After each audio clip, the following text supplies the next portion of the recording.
Bismillahirrahmanirrahim. Assalamualaikum warahmatullahi wabarakatuh. Berjumpa lagi di Rumah Belajar Pak Guru Rahmat.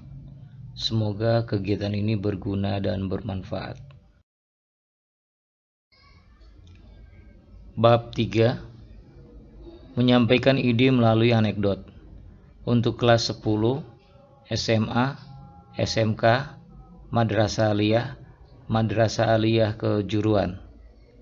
Dengan mempelajari bab ini diharapkan siswa 3.5 mengevaluasi teks anekdot dari aspek makna tersirat. 4.5 menginstruksi makna tersirat dalam sebuah teks anekdot. 3.6 menganalisis struktur dan kebahasaan teks anekdot. 4.6 menciptakan kembali teks anekdot dengan memperhatikan struktur kebahasaan. Tahu kenapa komika lucu? Ya, kelucuan, sindiran, kritik, dan permasalahan keseharian terdapat dalam candaan komika.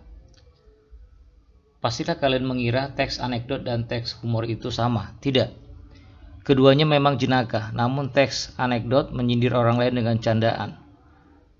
Untuk lebih jelas, ini kata kunci definisi dari teks anekdot. 1. Cerita. 2. Menarik. 3. Lucu. 4.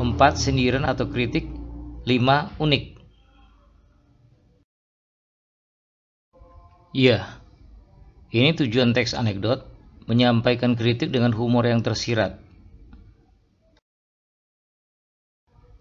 Bab 3. Anekdot, kritikan, dan nasihat dalam balutan humor menghibur. Kita bagi menjadi 5 bagian. A. Definisi, ciri, dan jenis anekdot. B. Mengevaluasi makna tersirat dalam teks anekdot. C. Menyampaikan makna tersirat dalam teks anekdot. D. Menganalisis struktur dan kebahasaan teks anekdot. E. Menyusun teks anekdot berdasarkan struktur dan kebahasaan. A. Definisi, ciri, dan jenis anekdot.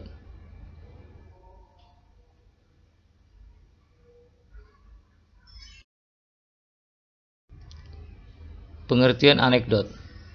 Anekdot dalam Kamus Besar Bahasa Indonesia adalah cerita singkat yang menarik karena lucu dan mengesankan, biasanya mengenai orang penting atau terkenal dan berdasarkan kejadian yang sebenarnya. Ciri-ciri anekdot: menceritakan orang penting, menyindir, menggelitik, mengandung humor, memiliki tujuan tertentu, kisah menyerupai dongeng, cerita terhubung umum dan realistis. Jenis anekdot: berdasarkan peristiwa, berdasarkan tokoh, berdasarkan tujuan. B. Mengevaluasi makna tersirat dalam teks anekdot. Pertama, mendata pokok isi anekdot. Kedua, cara mengidentifikasi makna tersirat anekdot. Mendata pokok-pokok isi anekdot, membaca teks anekdot dengan seksama, mengidentifikasi pokok-pokok isi teks anekdot dengan cermat, serta mencatat pokok-pokok isi dalam teks anekdot. Membaca teks anekdot dengan seksama, mengidentifikasi makna tersirat anekdot, menyimpulkan makna tersirat berupa pesan, kritik, ataupun nasihat dari cerita, menganalisis pesan, kritik, ataupun nasihat dengan menilai tindakan ataupun dialog yang disampaikan tokoh. C. Menyimpulkan makna tersirat dalam anekdot. Langkah-langkah menentukan makna tersirat anekdot. A. Membaca secara keseluruhan teks anekdot. B. Memahami unsur-unsur dalam teks anekdot. C. Menangkap aspek lucu, konyol, dan jengkel dalam teks anekdot. D.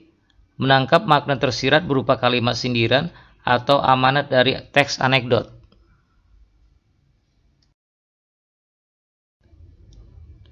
D. Menganalisis struktur dan kebahasaan teks anekdot terdiri dari struktur dan kebahasaan. Struktur teks anekdot: pertama, abstraksi, orientasi, krisis, reaksi, dan koda.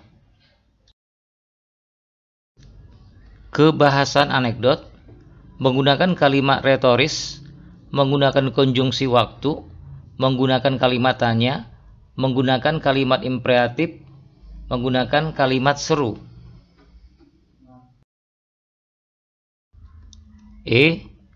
Menyusun teks anekdot berdasarkan struktur dan kebahasaan.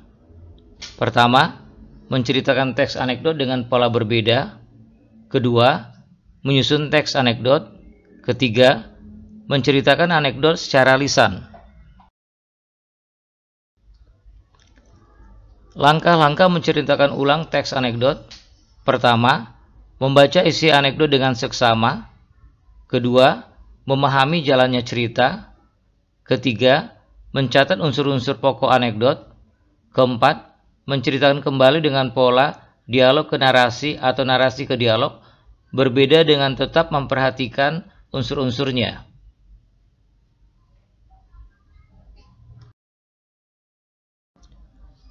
Langkah menyusun anekdot: pertama, mengamati lingkungan sekitar. Kedua, menentukan tema anekdot yang ingin dibuat. Ketiga, menentukan sesuai yang ingin dikritik. Keempat, membubuhi unsur humor terhadap masalah atau peristiwa yang ingin dikritik.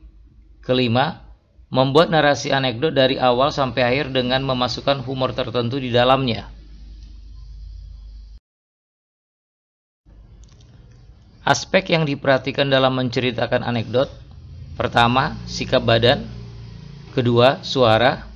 Ketiga, kewajaran sikap. Silakan dijawab pertanyaan-pertanyaan di bawah ini. Demikian materi ini kami sampaikan. Semoga para siswa dapat memahami materi singkat ini.